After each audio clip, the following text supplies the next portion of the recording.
കാതിലെത്തും പത്രങ്ങൾ media one podcast ആരംഭിക്കുകയാണ്. ഇന്ന് 2025 ഫെബ്രുവരി 10 തിങ്കളാഴ്ച. ഇത് PT നാസർ. കലാപം 649 ദിവസം പിന്നിട്ടപ്പോൾ പിടിച്ചു നിൽക്കാനാകാതെ മണിപ്പൂർ മുഖ്യമന്ത്രി ബിരേൻ സിംഗ് രാജിവെച്ചതാണ് ഇന്നെല്ലാ പത്രങ്ങളുടെയും പ്രധാന വാർത്ത. ഛത്തീസ്ഗഡിൽ സൈനികരും പോലീസും ചേർന്ന് 31 മാവോയിസ്റ്റുകളെ വെടിവെച്ചു കൊന്ന വാർത്ത എല്ലാ പത്രങ്ങളും ഒന്നാം പേജിൽ തന്നെ ചേർത്തിട്ടുണ്ട്. ഓഫർ തട്ടിപ്പ് കേസിൽ കൂടുതൽ വിവരങ്ങൾ പുറത്തുവരുന്നുണ്ട്. റിട്ടയർഡ് ജഡ്ജി രാമചന്ദ്രൻ നായരെ പ്രതി ചേർത്തിട്ടുണ്ട്. പ്രത്യേക അന്വേഷണ സംഘം വരുമെന്ന വിവരമുണ്ട്. അങ്ങനെ അനവധി വാർത്തകളുണ്ട്. കേൾക്കാം. ആദ്യം മണിപ്പൂരിൽ നിന്നുള്ള വാർത്തകൾ. BJP കൈവിട്ടു, മുഖ്യമന്ത്രി ബിരേൻ സിംഗ് പുറത്ത്, ഗതികെട്ട് രാജി. മലയാള മനോരമയുടെ ലീഡ് വാർത്തയാണ്. ജാവേദ് പർവേഷ് കൊൽക്കത്തയിൽ നിന്ന് റിപ്പോർട്ട് ചെയ്യുന്നത്. കോൺഗ്രസ് ഇന്ന് അവിശ്വാസ പ്രമേയം അവതരിപ്പിക്കാനിരിക്കെ തീരുമാനം. കലാപകാലത്തും പിടിച്ചുനിന്ന ബിരേന് വിനയായത് പാർട്ടിയിലെ പട. അമിത്ഷാ ഡൽഹിയിലേക്ക് വിളിപ്പിച്ച് ഒഴിയാൻ നിർദ്ദേശിച്ചു. 2 വർഷത്തോളമായി മണിപ്പൂരിൽ തുടരുന്ന വംശീയ കലാപത്തിൽ ആരോപണ വിധേയനായ മുഖ്യമന്ത്രി ബിരേൻ സിംഗ് രാജിവെച്ചു. ഇന്ന് ആരംഭിക്കുന്ന നിയമസഭാ സമ്മേളനത്തിൽ കോൺഗ്രസ് അവിശ്വാസ പ്രമേയം കൊണ്ടുവരാൻ തീരുമാനിച്ചിരിക്കെയാണ് രാജി. BJPയിലെ തന്നെ ഒരു വിഭാഗം MLAമാർ ബിരേൻ സിംഗിനെതിരെ തിരിയുമെന്നായിരുന്നു റിപ്പോർട്ടുകൾ. ഇന്ന് ചേരാനിരുന്ന മണിപ്പൂർ നിയമസഭാ സമ്മേളനം റദ്ദാക്കി ഗവർണർ അജയ് കുമാർ ഭല്ല ഉത്തരവിട്ടു. ശനിയാഴ്ച ഡൽഹിയിലെത്തി കേന്ദ്ര ആഭ്യന്തരമന്ത്രി അമിത്ഷായെ കണ്ടു മടങ്ങിയെത്തിയ ശേഷമാണ് ബിരേൻ സിംഗ് ഇന്നലെ നാടകീയമായി രാജി സമർപ്പിച്ചത്. 2017 മുതൽ മുഖ്യമന്ത്രിയാണ്. 2023 മെയ് 3 മെയ്തേയ്കളും കുക്കികളും തമ്മിൽ ആരംഭിച്ച വംശീയ കലാപത്തിൽ ബിരേൻ സിംഗ് പങ്കാളിയാണെന്ന് കുക്കി സംഘടനകൾ ആരോപിച്ചിരുന്നു. ബിരേൻ സിംഗിൻ്റെ രാജി ആവശ്യപ്പെട്ട് BJPയുടെ കുക്കി MLAമാർ മാത്രമല്ല 20ഓളം മെയ്തേയ് MLAമാരും കേന്ദ്ര ആഭ്യന്തരമന്ത്രി ഉൾപ്പെടെയുള്ളവരെ പലവട്ടം കണ്ടിരുന്നു. ബിരേൻ സിംഗിനെ സംരക്ഷിക്കുന്ന നിലപാടായിരുന്നു അന്ന് കേന്ദ്ര നേതൃത്വം സ്വീകരിച്ചത്. എന്നാൽ ഏതാനും മാസങ്ങളായി കേന്ദ്ര നിലപാടിൽ മാറ്റം വന്നു. മുൻ കേന്ദ്ര ആഭ്യന്തര സെക്രട്ടറി അജയ് കുമാർ ഭല്ലയെ ഗവർണറായി നിയോഗിച്ച് ഭരണതലത്തിലും കേന്ദ്രം പിടിമുറുക്കി. പോലീസ് ഉൾപ്പെടെ സുരക്ഷാ സൈനികരുടെ ചുമതലയും കേന്ദ്രം ഏറ്റെടുത്തു. ഇംഫാൽ നഗരത്തിൽ CRPFനെ വ്യാപകമായി വിന്യസിച്ചു. കേന്ദ്രം നിയോഗിച്ച സുരക്ഷാ ഉപദേഷ്ടാവായിരുന്നു പോലീസിൻ്റെയും കേന്ദ്രസേനയുടെയും ഏകോപന ചുമതല. ഏറ്റവും ഒടുവിൽ പുതിയ ചീഫ് സെക്രട്ടറിയെയും കേന്ദ്രം നിയോഗിച്ചു. മണിപ്പൂർ കലാപത്തിൽ തനിക്ക് പങ്കുണ്ട് എന്ന തരത്തിൽ ബിരേൻ സിംഗ് നടത്തിയെന്ന് പറയപ്പെടുന്ന വീരവാദത്തിൻ്റെ ഓഡിയോ ടേപ്പ് ചേർന്നതും മുഖ്യമന്ത്രിയുടെ വീഴ്ചയുടെ കാരണങ്ങളിലൊന്നായി. ഭൂരിപക്ഷ വിഭാഗത്തിനൊപ്പം ഏകപക്ഷീയമായിട്ടായിരുന്നു ബിരേൻ സിംഗ് നിലകൊണ്ടത്. ടേപ്പിൻ്റെ ഫോറൻസിക് റിപ്പോർട്ട് ഈ മാസം തന്നെ നൽകാൻ സുപ്രീം കോടതി ഉത്തരവിട്ടിരുന്നു. ഇനി അവശേഷിക്കുന്നത് രാഷ്ട്രപതി ഭരണമോ പുതിയ മുഖ്യമന്ത്രിയോ എന്ന ചോദ്യമാണ്. പുതിയ മുഖ്യമന്ത്രിയെ നിയമിക്കും വരെ ബിരേൻ സിംഗ് കെയർ ടേക്കർ മുഖ്യമന്ത്രിയായി തുടരും. സംസ്ഥാനത്ത് രാഷ്ട്രപതി ഭരണം ഏർപ്പെടുത്താനും സാധ്യതയുണ്ട്. രാഷ്ട്രപതി ഭരണം വേണമെന്നാണ് കുക്കി സംഘടനകൾ ദീർഘകാലമായി ആവശ്യപ്പെടുന്നത്. എന്നാൽ ഇരു വിഭാഗങ്ങളുമായി സൗഹൃദം പുലർത്തുന്ന നേതാവ് തന്നെ മുഖ്യമന്ത്രിയാകാനും സാധ്യതയുണ്ട്. സ്പീക്കർ സത്യബ്രത സിംഗ്, മുതിർന്ന BJP നേതാവും മുൻ മന്ത്രിയുമായ യുമാൻ ഖേംചന്ദ് സിംഗ്, BJP സംസ്ഥാന പ്രസിഡന്റ് ശാരദ ദേവി എന്നിവർക്കാണ് സാധ്യത എന്ന് പറയുന്നു. മണിപ്പൂർ ബിരേനെ രാജിവെപ്പിച്ചത് സർക്കാർ വീഴാതിരിക്കാനുള്ള രക്ഷാപ്രവർത്തനമാണ് എന്ന് അവലോകനമുണ്ട്. സമാധാനത്തിന് വഴിതെളിയുമോ എന്ന ചോദ്യം മനോരമ ഉന്നയിക്കുന്നുണ്ട്. ചോരക്കളിക്ക് ഒടുവിൽ ചുവപ്പ് കാർഡ് എന്നിങ്ങനെ ഒരു പേജ് മുഴുവൻ മണിപ്പൂർ അവലോകനമുണ്ട്. ഇന്ന് സമാധാനത്തിന് വഴിതെളിയുമോ എന്ന ചോദ്യം പ്രധാനമാണ്. മണിപ്പൂർ കലാപത്തിൽ കാരണക്കാരനെന്ന് കുക്കി, സോ, ഗോത്ര വിഭാഗങ്ങൾ ആരോപിക്കുന്ന മുഖ്യമന്ത്രി ബിരേൻ സിംഗ് രാജിവെച്ചത് സമാധാന ശ്രമങ്ങൾ വേഗത്തിലാക്കിയേക്കും. ബിരേൻ സിംഗിന് പകരം സത്യബ്രത സിംഗ്, BJP സംസ്ഥാന പ്രസിഡന്റ് ശാരദ ദേവി, യുനം ഖേംചന്ദ് എന്നിവർ കുക്കി വിഭാഗങ്ങൾക്ക് അനഭിമതരല്ല. എങ്കിലും രാഷ്ട്രപതി ഭരണമാണ് കുക്കി വിഭാഗങ്ങൾ ആഗ്രഹിക്കുന്നത്. ബിരേൻ സിംഗ് മാറിയതോടെ മണിപ്പൂരിൽ കേന്ദ്രത്തിൻ്റെ പിടിമുറുകിയിരിക്കുകയാണ്. പോലീസിൻ്റെയും കേന്ദ്രസേനയുടെയും ചുമതല കേന്ദ്രം നിയോഗിച്ച സുരക്ഷാ ഉപദേഷ്ടാവ് കുൽദീപ് സിംഗിനാണ്. പുതിയ ചീഫ് സെക്രട്ടറിയും കേന്ദ്ര നിർദ്ദേശപ്രകാരം ചുമതലയേറ്റയാളാണ്. കേന്ദ്ര ആഭ്യന്തര സെക്രട്ടറി ആയിരുന്നു ഇപ്പോഴത്തെ ഗവർണർ അജയ് കുമാർ ഭല്ല. ഭല്ലയ്ക്ക് കുക്കി വിഭാഗങ്ങളുമായി നല്ല ബന്ധമുണ്ട്. ഫലത്തിൽ ബീരൻ സിംഗിൻ്റെ രാജി മണിപ്പൂരിലെ സമാധാന ശ്രമങ്ങൾക്ക് ഊർജം നൽകും. രാജിവെച്ചെങ്കിലും ഒരു ഇടവേളയ്ക്ക് ശേഷം ബീരൻ തന്നെ തിരിച്ച് മുഖ്യമന്ത്രി കസേരയിലേക്ക് വരാനുള്ള സാധ്യത തള്ളിക്കളയാനാവില്ല. നേരത്തെ ബീരൻ സിംഗിനോടും തലയെടുപ്പുള്ള ഒരു നേതാവും മണിപ്പൂർ BJPയിലില്ല. ഒപ്പം മെയ്തേയ് തീവ്ര സംഘടനകളുടെ സായുധ സംഘടനകളും ബീരനൊപ്പമാണ്. മെയ്തേയ് വികാരം ആളിക്കത്തിച്ച് പൊതുജനങ്ങളെയും മെയ്റ പേബിമാരെയും, മെയ്തേയ് വനിതകൾ അവരെ വിളിക്കുന്ന പേരാണ് മെയ്വ പേബിമാരെയും, മെയ്തേയ് വികാരം ആളിക്കത്തിച്ച് പൊതുജനങ്ങളെയും മെയ്ത പേബിമാരെയും തെരുവിലിറക്കാൻ ബീരൻ സിംഗിന് ഇപ്പോഴും കഴിയും. ഗവർണർക്ക് നൽകിയ രാജിക്കത്തിൽ പോലും തൻ്റെ തീവ്ര മെയ്തേയ് നിലപാട് വ്യക്തമാക്കിയാണ് ബീരൻ സിംഗ് പടിയിറങ്ങിയത്. ബീരൻ സിംഗ് മുഖ്യമന്ത്രി ആണെങ്കിലും കുക്കി വിഭാഗത്തിൻ്റെ ആവശ്യം പ്രത്യേക ഭരണപ്രദേശമാണെന്ന് ഇൻഡിജീനിയസ് ട്രൈബൽ ലീഡേഴ്സ് ഫോറം വക്താവ് ഗിൻസ വാൻസോങ് പറയുന്നു. തങ്ങളുടെ രാഷ്ട്രീയ ആവശ്യത്തിൽ നിന്ന് കുക്കികൾ പിന്മാറാത്തതും പുതിയ മുഖ്യമന്ത്രിക്കും തലവേദനയാകും. സംസ്ഥാനം വിഭജിക്കാനുള്ള ഏത് ശ്രമവും മെയ്തേയ്കൾ തടയും. ബീരൻ സിംഗിന് അനുകൂലിക്കുന്ന തീവ്ര മെയ്തേയ് സംഘടന ആയ ആരംഭായി തൊങ്ങേൽ കലാപവുമായി രംഗത്തിറങ്ങിയാൽ മണിപ്പൂർ വീണ്ടും ആളിക്കത്തും. ഇതൊഴിവാക്കുന്നതിനായി ആയിരക്കണക്കിന് കേന്ദ്ര സേനാംഗങ്ങളെയാണ് ഇംഫാൽ താഴ്വരയിൽ വിന്യസിച്ചിട്ടുള്ളത്. മുഖ്യമന്ത്രി കസേരയിൽ നിന്ന് മാറിയെങ്കിലും പ്രത്യക്ഷമായി തീവ്ര മെയ്തേയ് നിലപാട് സ്വീകരിച്ച ബീരൻ സിംഗിൻ്റെ ഇടപെടലുകളായിരിക്കും മണിപ്പൂരിൽ ഇനിയുള്ള സമാധാന ശ്രമങ്ങളെ സ്വാധീനിക്കുക. ഛത്തീസ്ഗഡിൽ മാവോവാദി വേട്ട 31 പേരെ വെടിവെച്ചു കൊന്നു. 2 ജവാന്മാർക്ക് വീരമൃത്യു. മാധ്യമം ഒന്നാം പേജിൽ നൽകിയിരിക്കുന്ന വാർത്തയാണ്. ബിജാപ്പൂർ. ഛത്തീസ്ഗഡിലെ ബിജാപ്പൂർ ജില്ലയിൽ 11 വനിതകൾ ഉൾപ്പെടെ 31 മാവോവാദികളെ സുരക്ഷാ സേന വെടിവെച്ചു കൊന്നു.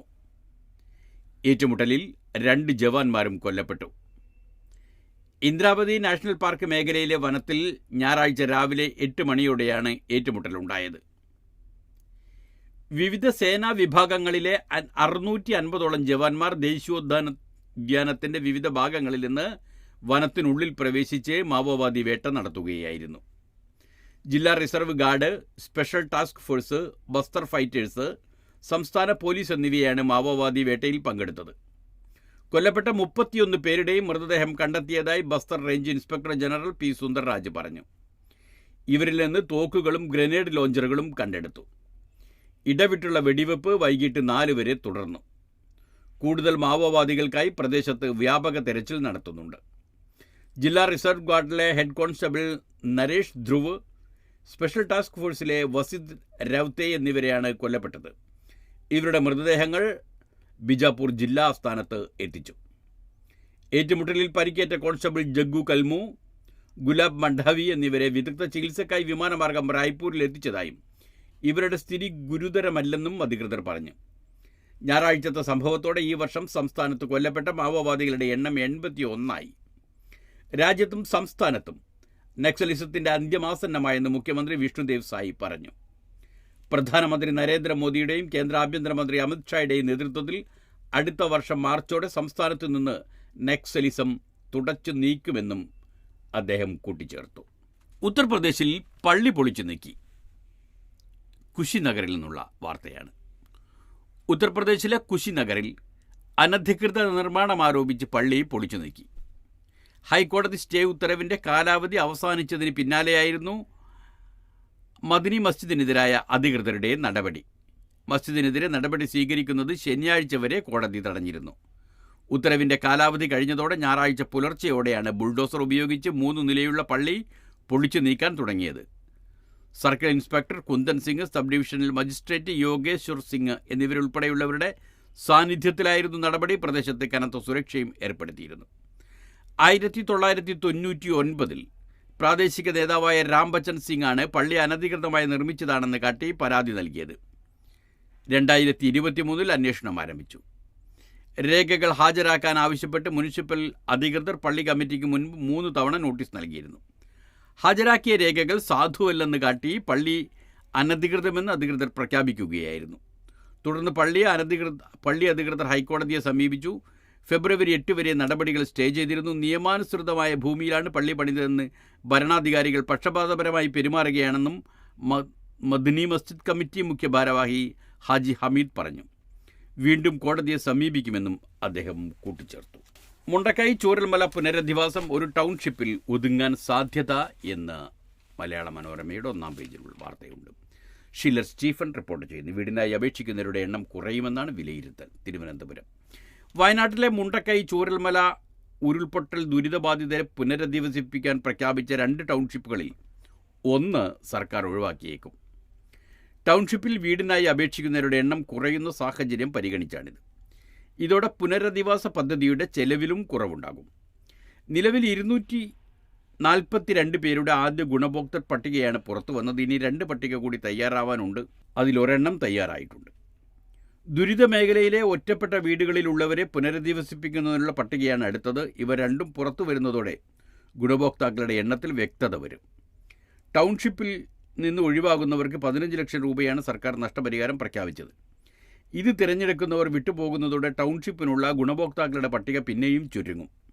കഴിഞ്ഞ വർഷം ജൂലൈയിലുണ്ടായ ഉരുൾപൊട്ടലിൽ നിന്ന് 813 കുടുംബങ്ങൾക്കാണ് സർക്കാർ വാടക വീടെടുത്ത് നൽകിയിരുന്നത്. എങ്കിലും സർക്കാർ മാനദണ്ഡപ്രകാരം ഗുണഭോക്താക്കളെ നിശ്ചയിക്കുമ്പോൾ പരമാവധി 600 കുടുംബങ്ങളെ ഉണ്ടാകൂ എന്നാണ് സൂചന. മേപ്പാടി പഞ്ചായത്തിലെ നെടുമ്പാല, കൽപ്പറ്റ നഗരത്തിലെ എൽസ്റ്റൺ എസ്റ്റേറ്റുകളിൽ ടൗൺഷിപ്പുകൾ നിർമ്മിക്കാനാണ് പദ്ധതി. കൽപ്പറ്റയിൽ മാത്രം 500-ൽ പരം വീടുകൾ നിർമ്മിക്കാം. ഇതോടെ ടൗൺഷിപ്പ് ഫലത്തിൽ 1 ചുരുങ്ങും. ആദ്യ ടൗൺഷിപ്പിൻ്റെ തറക്കല്ലിടൽ മാർച്ചിൽ നടത്താൻ സർക്കാർ തലത്തിൽ ധാരണയായി. പാതിവില തട്ടിപ്പാണല്ലോ അടുത്ത കേസ്. റിട്ടയർഡ് ജസ്റ്റിസിനെതിരെയും കേസ്. അങ്ങാടിപ്പുറത്തെ KSS നൽകിയ പരാതിയിൽ ജസ്റ്റിസ് രാമചന്ദ്രൻ നായർ 3-ാം പ്രതി, പെരിന്തൽമണ്ണ. പകുതിവില ഓഫർ തട്ടിപ്പിൽ നാഷണൽ NGO കോൺഫെഡറേഷൻ രക്ഷാധികാരി ജസ്റ്റിസ് CN രാമചന്ദ്രൻ നായർക്കെതിരെ കേസെടുത്തു. അങ്ങാടിപ്പുറം KSS എന്ന സംഘടനാ ഭാരവാഹി നൽകിയ പരാതിയിൽ 3-ാം പ്രതിയാക്കിയാണ് പെരിന്തൽമണ്ണ പോലീസ് കേസ് രജിസ്റ്റർ ചെയ്തത്. National NGO confederation chairman Ananthakumar, സംസ്ഥാന സെക്രട്ടറി അനന്തു കൃഷ്ണൻ എന്നിവർ 1ഉം 2ഉം പ്രതികളാണ്. നാഷണൽ NGO കോൺഫെഡറേഷനിലൂടെ പല തവണകളിലായി 34 ലക്ഷം രൂപ പാതിവില ഓഫറിൻ്റെ പേരിൽ പ്രതികൾ കൈപ്പറ്റിയെന്നും തയ്യൽ മെഷീൻ, ലാപ്ടോപ്പ്, ഇരുചക്രവാഹനം എന്നിവ പകുതി വിലക്ക് നൽകാമെന്ന് വിശ്വസിപ്പിച്ചാണ് പണം വാങ്ങിയതെന്നും പരാതിയിൽ ചൂണ്ടിക്കാട്ടി. ഉൽപ്പന്നങ്ങളോ പിരിച്ചെടുത്ത പണമോ തിരിച്ചു ലഭിക്കാതെ പെരിന്തൽമണ്ണയിലും പരിസരങ്ങളിലും നിരവധി പേരാണ് വഞ്ചിക്കപ്പെട്ടത്. പെരിന്തൽമണ്ണ നിയോജക മണ്ഡലത്തിൽ നജീബ് കാന്തപുരം MLAയുടെ ഓഫീസ് കേന്ദ്രീകരിച്ച് പ്രവർത്തിക്കുന്ന മുദ്ര ചാരിറ്റബിൾ ഫൗണ്ടേഷൻ എന്ന സംഘടന വഴി 1.8 കോടി രൂപ പിരിച്ചെടുത്തിട്ടുണ്ട്. ഇതിൽ നജീബ് കാന്തപുരം നൽകിയ പരാതിയിൽ നാഷണൽ NGO കോൺഫെഡറേഷൻ സംസ്ഥാന സെക്രട്ടറി അനന്തു കൃഷ്ണനെ മുഖ്യപ്രതിയാക്കി പോലീസ് കേസ് രജിസ്റ്റർ ചെയ്തു. പുലാമന്തോൾ സ്വദേശിനി നൽകിയ പരാതിയിൽ നജീബ് കാന്തപുരം MLAക്കെതിരെയും പെരിന്തൽമണ്ണ പോലീസ് കേസെടുത്തിട്ടുണ്ട്. നിലവിൽ പെരിന്തൽമണ്ണയിൽ ഇത് സംബന്ധിച്ച് 4 കേസുകളുണ്ട്. അതേസമയം കേസിൽ പ്രതി ചേർക്കപ്പെട്ടവർ മുനമ്പം കമ്മീഷനിൽ നിന്ന്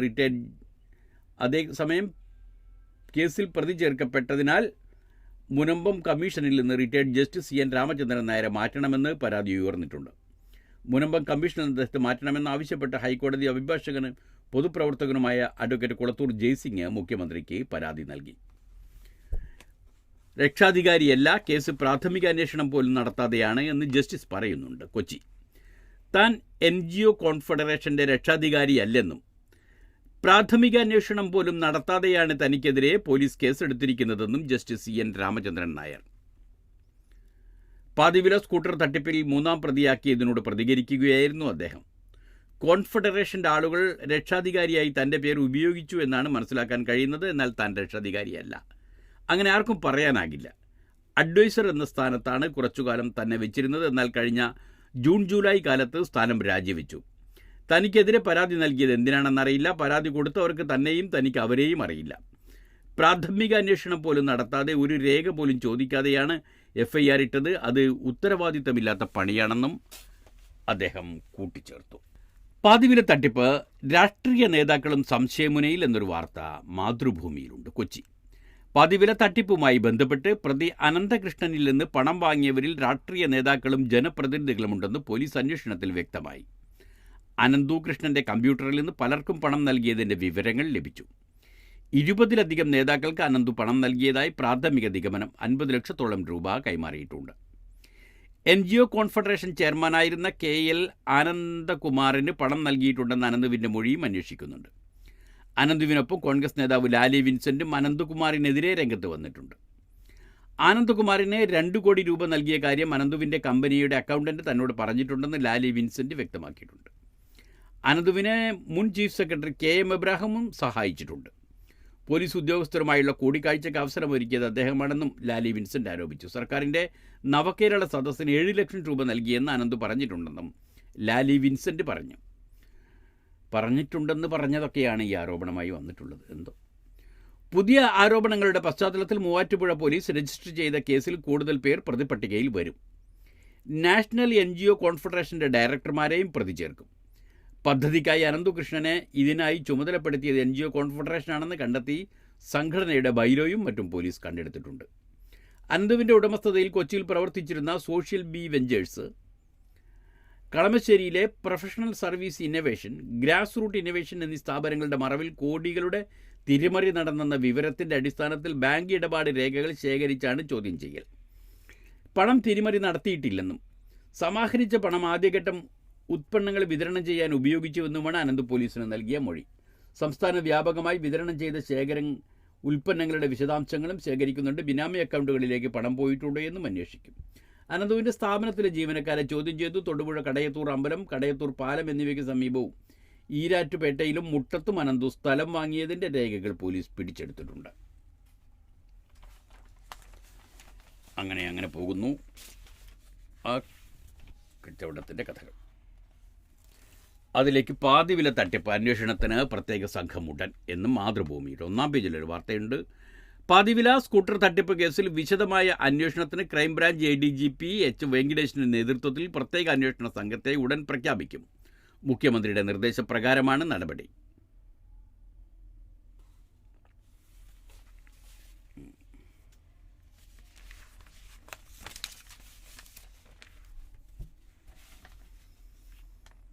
അതിൻ്റെയൊക്കെ ഇടയിൽ ഒരു സങ്കടമുള്ളത് എന്താണെന്ന് വെച്ചാൽ കോൺഗ്രസ് നേതാക്കൾക്ക് ജനങ്ങളുമായി ബന്ധമില്ലാതായി എന്നതാണ്. KPCC president K. സുധാകരൻ തന്നെയാണ് ആ സങ്കടം വിളിച്ചു പറയുന്നത്.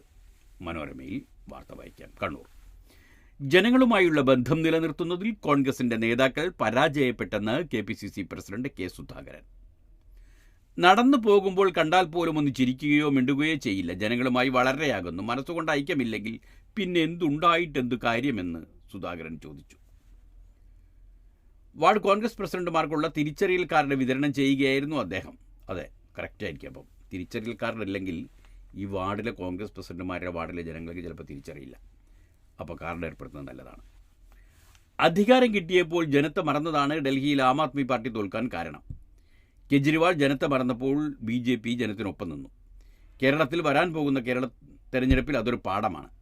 മുഖ്യമന്ത്രി പിണറായി വിജയൻ വിദേശത്ത് നിന്ന് കോടിക്കണക്കിന് പണവും സ്വർണവും എല്ലാം കൊണ്ടുവന്ന് ഇത് കേരളം നന്നാക്കാനായിരുന്നില്ല, സ്വന്തം കുടുംബത്തിന് വേണ്ടിയാണ്. മക്കളെ ഇത്രയധികം സ്നേഹിക്കുന്ന ഒരു അച്ഛൻ വേറെ ഉണ്ടാവില്ല. ഉണ്ടാകുന്നത് മുഴുവൻ അവർക്ക് വേണ്ടിയാണ്, സുധാകരൻ പറഞ്ഞു. സംഗതി ഇങ്ങനെയൊക്കെയാണെങ്കിലും അതിൻ്റെ ഇടയിൽ ആം ആദ്മി പാർട്ടിയെ അധികാരം കിട്ടിയപ്പോൾ ജനത്തെ മറന്ന ആം ആദ്മി പാർട്ടി, കെജ്രിവാൾ ജനത്തെ മറന്നപ്പോൾ BJP ജനത്തിനൊപ്പം നിന്നു. തെരഞ്ഞെടുപ്പിൽ കേരളത്തിൽ വരാൻ പോകുന്ന ഇതൊരു പാഠമാണ് എന്നും സുധാകരൻ പറഞ്ഞിട്ടുണ്ട്. കോൺഗ്രസ് നേതാക്കൾക്ക് ജനവുമായി ബന്ധമില്ലാതായി എന്ന് പറയുകയും BJP ജനത്തിനൊപ്പം നിന്നത് കേരളത്തിലൊരു പാഠമാണ് എന്ന് പറയുകയും ചെയ്യുമ്പോൾ എന്താണ് ഈ KPCC പ്രസിഡന്റ് ഉദ്ദേശിക്കുന്നത് എന്ന് അദ്ദേഹത്തിന് തന്നെ അറിയാവൂ. എന്തോ ആവട്ടെ. ഇതിൻ്റെ അന്താരാഷ്ട്ര വാർത്തകളിലേക്ക് കടന്നാൽ ഗാസ വെടിനിർത്തലിൻ്റെ 2ാം കരാർ 2ാം ഘട്ടം ആശങ്കയിലാണ് എന്ന് വാർത്തകളുണ്ട്. 2ാം ഘട്ടം ആശങ്കയിലാണ് എന്ന തരത്തിലും വാർത്തകൾ വന്നിട്ടുണ്ട്. അതേസമയം ഇസ്രായേൽ സംഘം 2ാം ഘട്ട വെടിനിർത്തൽ ചർച്ചയ്ക്കായി ഇസ്രായേൽ സംഘം ഖത്തറിലേക്ക് എന്നതാണ് മാധ്യമത്തിൽ 1-ാം പേജിൽ നൽകിയിരിക്കുന്ന വാർത്ത. നത്സരീം ഇടനാഴിയിൽ നിന്ന് ഇസ്രായേൽ പിന്മാറി എന്ന വാർത്തയുമുണ്ട്. ഗസ സിറ്റി: കൂടുതൽ ബന്ദിമോചനത്തിനും ഗസയിൽ ശാശ്വത സമാധാനത്തിനും വഴി തുറക്കുന്ന 2ാം ഘട്ട വെടിനിർത്തൽ ചർച്ചകൾ വീണ്ടും സജീവമായി. ആദ്യഘട്ടത്തിലെ 5ാം ബന്ദിമോചനവും പലസ്തീനി തടവുകാരുടെ കൈമാറ്റവും പൂർത്തിയായതോടെ ചർച്ചകൾക്കായി ഖത്തറിലേക്ക് തിരിക്കാൻ ഇസ്രായേൽ ഈ പ്രതിനിധിയോട് പ്രധാനമന്ത്രി ബെഞ്ചമിൻ നെതന്യാഹു ആവശ്യപ്പെട്ടു. ആദ്യഘട്ട കരാറിൻ്റെ ഭാഗമായി നെത്സരീം ഇടനാഴിയിൽ നിന്ന് ഇസ്രായേൽ സേന പിന്മാറ്റവും തുടങ്ങി. ഗസയുടെ വടക്ക് തെക്ക് വിഭാഗങ്ങളെ വേർതിരിക്കുന്ന നെത്സരീം ഇടനാഴിയിൽ വെടിനിർത്തലിൻ്റെ 22ാം ദിവസമായ ഞായറാഴ്ച പിന്മാറുമെന്നായിരുന്നു കരാർ. ജനുവരി 19 തുടങ്ങിയ 42 ദിവസം നീളുന്ന വെടിനിർത്തൽ പാതി വഴി പിന്നിടുമ്പോൾ 21 ബന്ദികളും 733 തടവുകാരും മോചിതരായി. അവസാനം മോചിപ്പിക്കപ്പെട്ട 3 ബന്ദികളുടെ മോശം ആരോഗ്യാവസ്ഥ ചൂണ്ടിക്കാട്ടി നെതന്യാഹു അതൃപ്തി പ്രകടിപ്പിച്ചതിനാൽ തുടർ ചർച്ചകൾ ഫലപ്രാപ്തിയിലെത്തുമോ എന്ന കാര്യത്തിൽ ആശങ്ക നിലനിൽക്കുകയാണ്. മുതിർന്ന പ്രതിനിധികളെയൊന്നും ചർച്ചക്കായി ഖത്തറിലേക്ക് അയച്ചിട്ടുമില്ല. ഹമാസിനെ ഇല്ലാതാക്കി മുഴുവൻ ബന്ദികളെയും മോചിപ്പിക്കുമെന്നാണ് നെതന്യാഹു ആവർത്തിക്കുന്നത്. 2ാം ഘട്ട വെടിനിർത്തൽ ചർച്ചകൾ സംബന്ധിച്ച് ഇസ്രായേൽ പ്രധാനമന്ത്രി മന്ത്രിസഭാ യോഗം ഈ ആഴ്ച നടക്കുമെന്ന വിവരവും പുറത്തുവരുന്നുണ്ട്.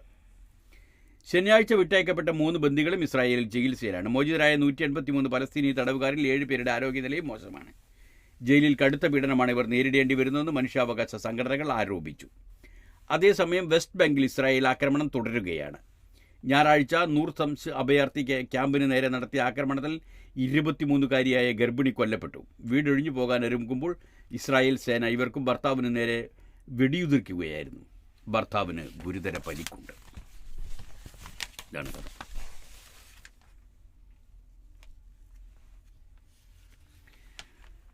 അതിനിടയ്ക്ക് നെതന്യാഹുവിൻ്റെ പ്രസ്താവനയെ എതിർത്ത് അറബ് രാജ്യങ്ങൾ രംഗത്ത് വരുന്നതായ വാർത്തയുണ്ട്. ട്രംപിൻ്റെ ഗാസ പദ്ധതി നടപ്പിലാക്കാൻ തയ്യാറെന്ന് നെതന്യാഹു പറയുന്നുമുണ്ട്. വാഷിംഗ്ടണിൽ നിന്നാണ് നെതന്യാഹുവിൻ്റെ വാർത്ത.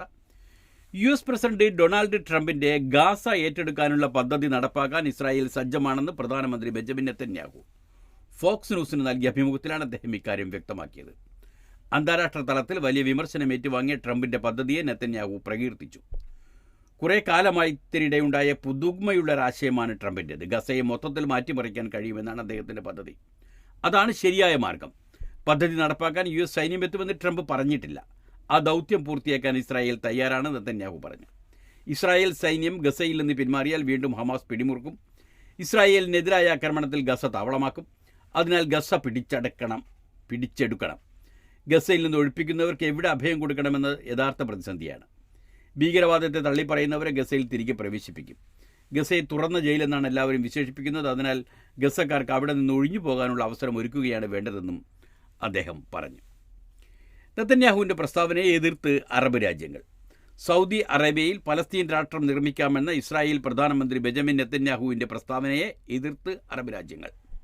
നെതന്യാഹുവിൻ്റേത് അംഗീകരിക്കാനാകാത്തതും യാഥാർത്ഥ്യത്തിന് നിരക്കാത്തതുമായ പ്രസ്താവനയാണെന്ന് അറബ് ലീഗ് അഭിപ്രായപ്പെട്ടു. ഇത്തരം പ്രസ്താവനകൾ സാങ്കല്പികം മാത്രമാണ്. ഇസ്രായേൽ ഗസയിൽ നടത്തുന്ന യുദ്ധക്കുറ്റങ്ങളിൽ നിന്ന് ലോകത്തിൻ്റെ ശ്രദ്ധ തിരിക്കാനുള്ള ശ്രമമാണിത്. നെതന്യാഹുവിൻ്റെ പ്രസ്താവനയ്ക്കെതിരെ രംഗത്തെത്തിയ മറ്റു രാജ്യങ്ങളുടെ നിലപാടിനെ സ്വാഗതം ചെയ്യുന്നെന്നും അറബ് ലീഗ് പറഞ്ഞു. വ്യാഴാഴ്ച ഒരു ടെലിവിഷൻ അഭിമുഖത്തിലായിരുന്നു സൗദി അറേബ്യയിൽ പലസ്തീൻ രാഷ്ട്രം നിർമ്മിക്കണമെന്ന് പരാമർശം നെതന്യാഹു നടത്തിയത്.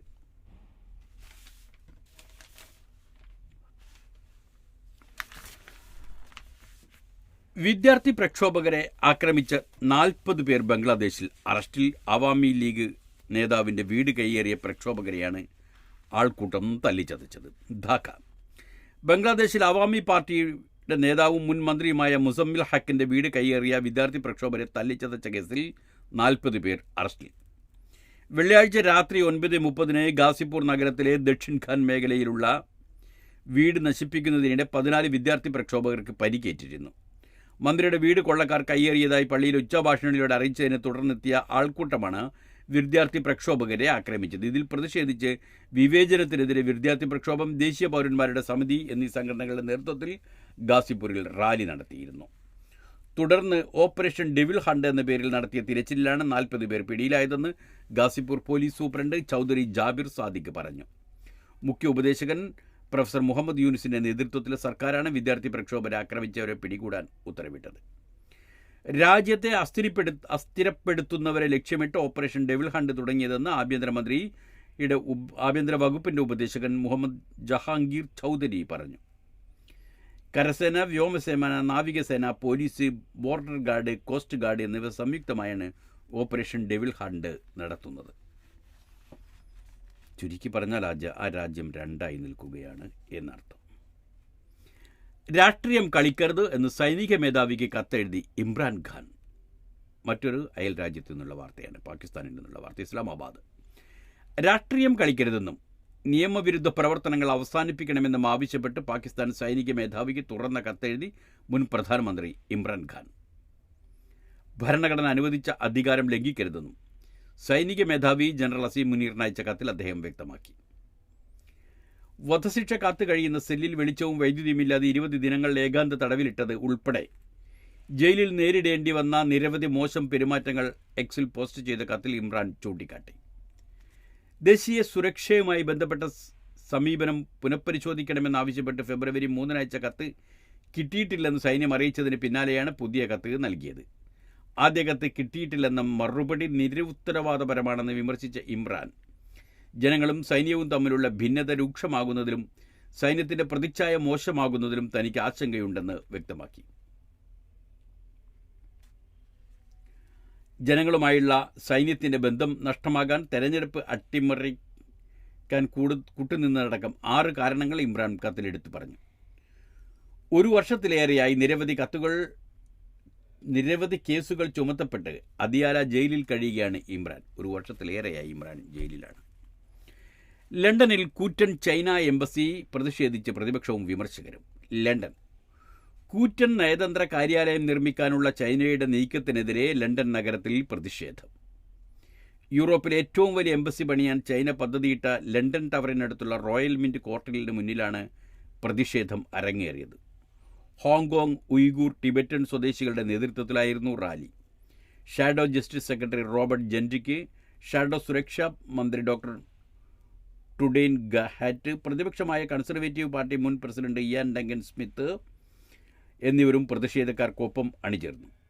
രാഷ്ട്രീയ പ്രതിയോഗികളെയും വിമർശകരെയും നിയമവിരുദ്ധമായി തടവിലിടാൻ ചൈന ഈ കേന്ദ്രം ഉപയോഗിക്കുമെന്നാണ് അവരുടെ ആശങ്ക. 2018 പദ്ധതിക്കായി ചൈന 5 ഏക്കർ സ്ഥലം വാങ്ങിയത്. പ്രതിഷേധങ്ങൾക്ക് സാധ്യതയുണ്ടെന്ന് ചൂണ്ടിക്കാട്ടി കെട്ടിട നിർമ്മാണത്തിലുള്ള അനുമതി ടവർ ഹൈലൈറ്റ്സ് കൗൺസിൽ 2022 വരെ വൈകിപ്പിച്ചു. ലേബർ പാർട്ടി അധികാരത്തിലെത്തിയ ശേഷം ചൈന വീണ്ടും അപേക്ഷ നൽകുകയായിരുന്നു. Chinese president G Jinping British പ്രധാനമന്ത്രി കെയർ സ്റ്റാർമറെ നേരിട്ട് വിളിച്ച് പദ്ധതി ആവശ്യപ്പെട്ടതോടെയാണ് പദ്ധതിക്ക് നവജീവൻ ലഭിച്ചത്.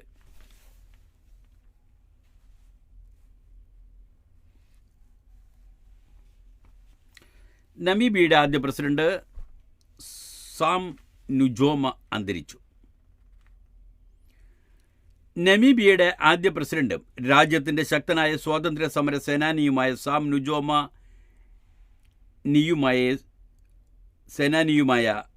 നുജോമ അന്തരിച്ചു. നമീബിയയുടെ രാഷ്ട്രപിതാവ് എന്നറിയപ്പെട്ടിരുന്ന നുജോമ 15 വർഷം പ്രസിഡന്റ് പദവി വഹിച്ചിരുന്നു. നിലവിലെ നമീബിയൻ പ്രസിഡന്റ് നങ്കോല എബുമുമായാണ് മരണവിവരം അറിയിച്ചത്. ജർമ്മനിയുടെ നീണ്ട കോളനി ഭരണത്തിൽ നിന്നും ദക്ഷിണാഫ്രിക്കയിൽ നിന്ന് സ്വാതന്ത്ര്യത്തിനുമായി